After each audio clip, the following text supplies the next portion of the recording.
Hi everyone, and welcome back to the Aubergine Chef. Today we'll be making raspberry mousse cake, which we'll be cutting up into small servings, and you can consider them petit fours because you can eat them in about 1 to 2 bites. It's actually a fairly simple thing to build up, but you can make it look really, really fancy pretty easily, and I'll show you how to do that. Now what we need is a 10 by 10 square pan with the bottom that can come out, because this is important for the mousse part.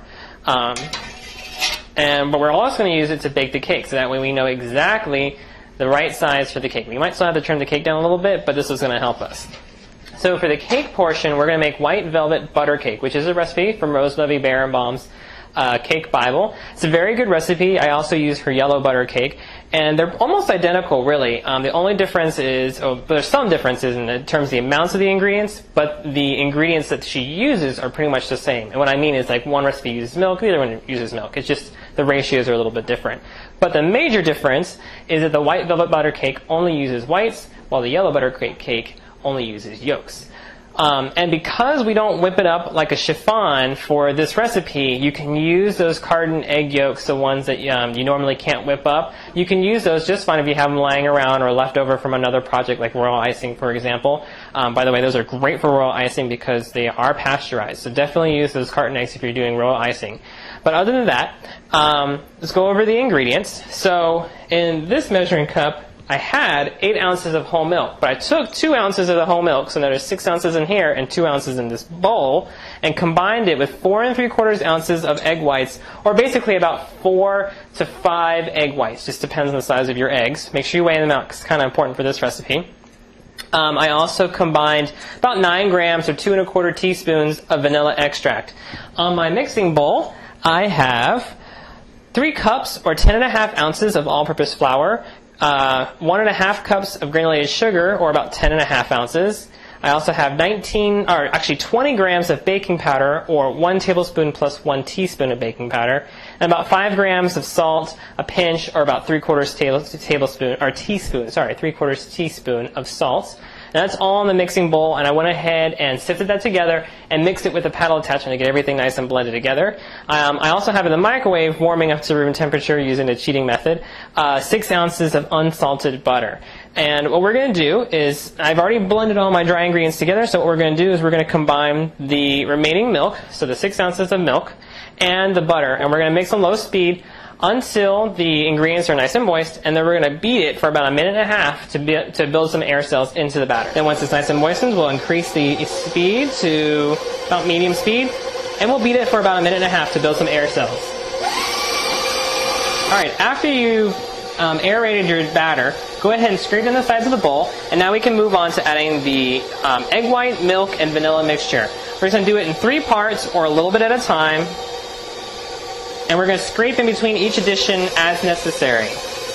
Alright, and that's pretty much it. Our batter is ready to use. I went ahead and mixed it for a little bit longer after I added the egg whites. Gave it a good blast on high speed for about, 15 seconds, just to make sure everything was nice and mixed in. I'm probably going to stir it again, just because you know how things can stick to the sides and the bottoms, even with the mixer and even with you scraping the sides and bottoms down. Just the way of the baking. And what we're going to do is we're just going to go ahead and pour this right into our cake pan. Now you see that I've lined it also with parchment paper, as well as greased it really well. And I don't usually do this, but this time I made the parchment paper all the way to the edges of the pan, and that's because this cake is pretty delicate and it stays pretty moist, which means it's pretty fragile. So you want to make sure to make this as seamless as possible and as easy as possible to remove from the cake pan, even if it has a removable bottom. So we're going to go ahead and pour this right in.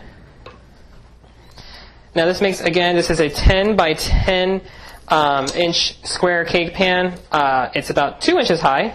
And this is probably exactly enough batter that I need for this. It also makes 2 9-inch round cakes, but the cakes are a little bit short. They're about 1.5 inches. Okay, so our cake came out of the oven. I let it cool off all the way, and I actually refrigerated it. And then I cut the cake in half. I froze the other half because I won't be needing it. We'll only need the bottom half for the recipe. Or you can take the top half and flip it over. Whichever way layer comes out nicer.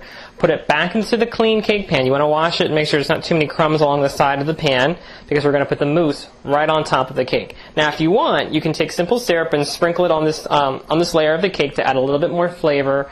Especially if you put like a little bit of liqueur or alcohol or flavoring into the simple syrup. But I'm going to leave it plain. To make the raspberry mousse, it's pretty simple. First of all, you need about 9.5 ounces of raspberry puree. And so when you're pureeing raspberries, you want to strain it, of course. And what you'll get is for every like 12 ounces of raspberries, frozen, I use frozen raspberries. For every 12 ounces of frozen raspberries, you should get about 10 ounces of puree on the nose. Okay? You want to make sure that your puree is at room temperature, at least, or you can pop it in the microwave and warm it up that way, because you don't want it to be super cold, because what we're going to add is 1 1/4 ounces of water that bloomed 1/4 ounce of granulated gelatin. So to bloom the gelatin, you sprinkle it on top of the water. You let it soak up the water, and it becomes kind of hard and grainy. And then you melt it over a low heat, and then you melt it until it's all the grains are gone. And the reason you don't want your puree to be cold is because you don't want your gelatin to set up at the minute it hits the puree. So go ahead and add in all the gelatin, and just whisk that thoroughly. Okay, and in this bowl, my mixer bowl, I have 1 pound of heavy cream whipped up with 3 ounces of powdered sugar. Now you can add more powdered sugar if you'd like, if you want it to be a little bit sweeter. These raspberries were were more tart than I expected, so I probably would have added another ounce, but we'll live with it. And what you want to do is you want to fold the whipped cream into the puree. Now because the puree is so thin, it's going to be kind of hard to do it right away. So what we're going to do is we're going to do it in parts, just like we would with a meringue. And this is soft peaks. And what we're going to try and do is build some body into this puree. So we're just going to stir it in, and then just keep repeating. So when I say fold, it's mostly just carefully stirring it in. Okay, go back with a rubber spatula. Make sure you get all the stuff on the bottom, because a lot of times the puree will sink to the bottom. And so you can see that really all we're kind of making is raspberry chantilly cream, except for the addition of gelatin. So it's kind of a mousse. I think a real mousse would have an egg white meringue in it, folded into it, but we don't always need to do that.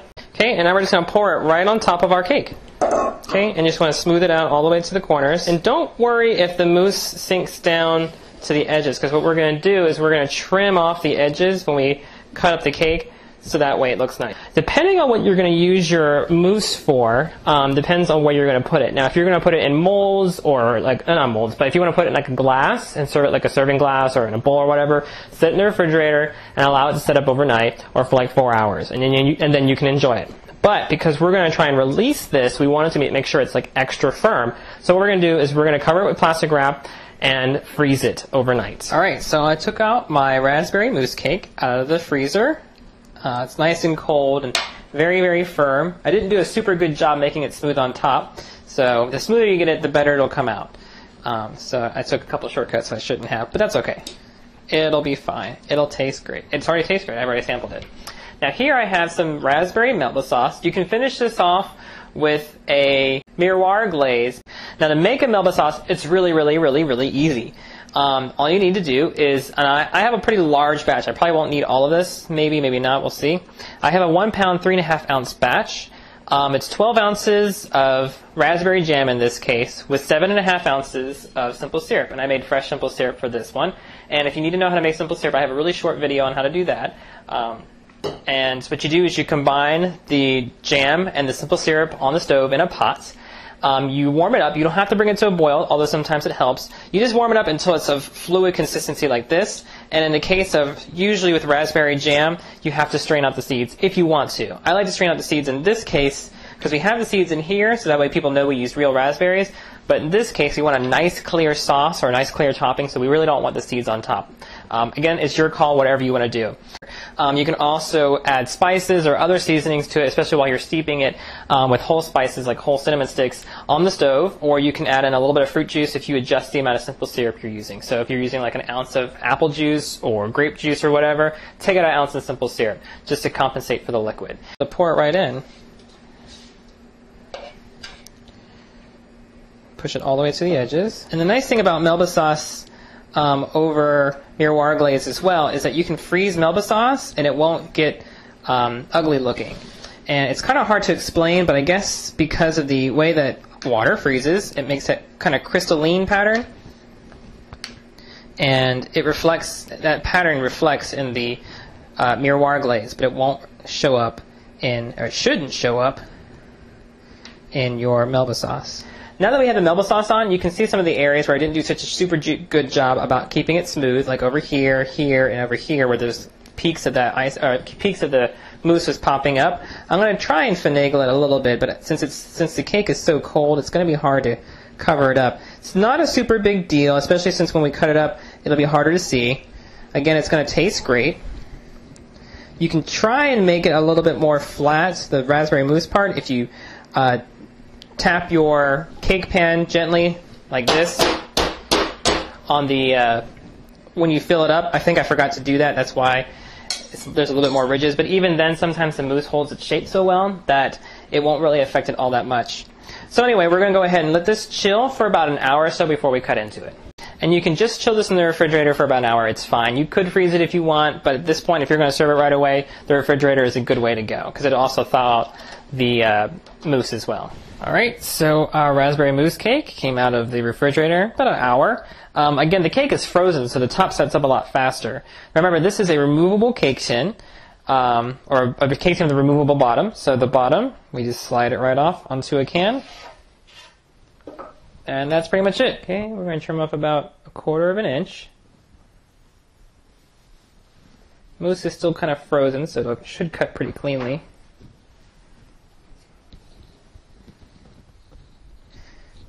There we go. Not the straightest cut in the world, but it'll work. So you can see all the 3 layers: the vanilla cake, the raspberry mousse, and the Melba sauce topping. All right, now at this point, if you want to save this cake as a whole, you can do it. All you would need to do is slide in a 10-inch or a 9-inch, or no, a 10-inch gold board underneath the cake, and then just clean off the edges. The next thing I like to do is I like to cut these up into small pieces, which brings you to the whole New Year's Eve thing, or the Mother's Day, or Easter, or any of those holidays where you have like kind of like a buffet thing going on, especially with bright colors. So I like to cut these 1 inch by 2 inches. Let's see if I can make these marks.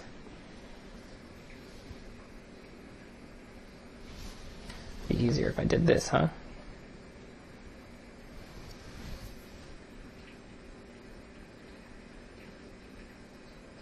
And go along the bottom too. That way you can connect the dots instead of trying to estimate.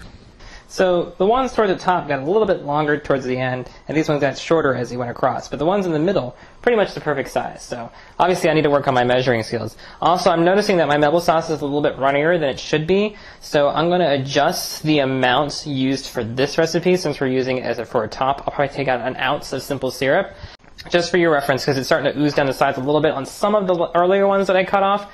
Not a whole lot, but I do want to make sure that when it works for you that it comes out really nice.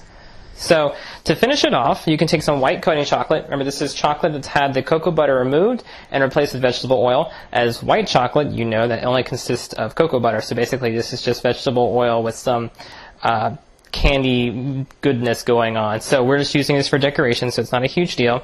And we can just pipe a little S on top.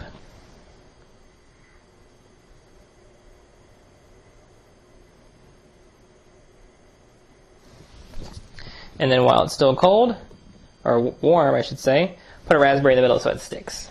Okay, and then when you're ready to take them off and put them in little wrappers. Now, I'm not going to be able to reach the middle ones right away. It's going to take me a while to get there, and I'm not going to make you sit through all that.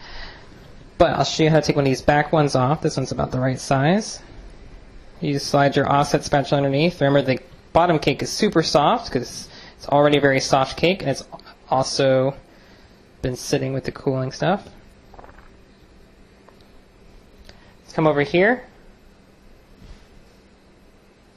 slide it off, and just push it up on the sides.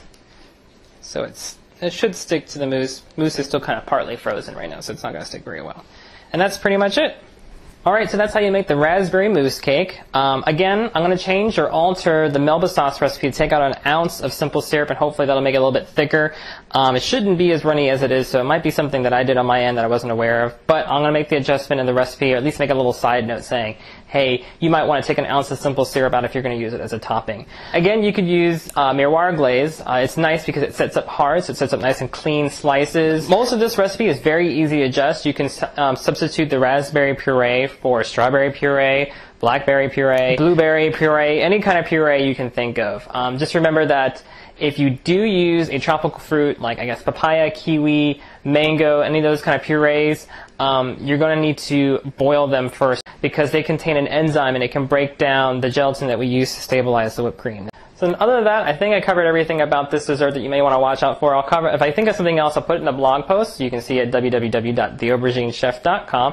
Hope you all have a happy New Year. I'd love to hear your resolutions and hear what you're baking for your New Year's party, New Year's Eve party at least. And remember, the Aubergine Chef, demystifying dessert, one recipe at a time.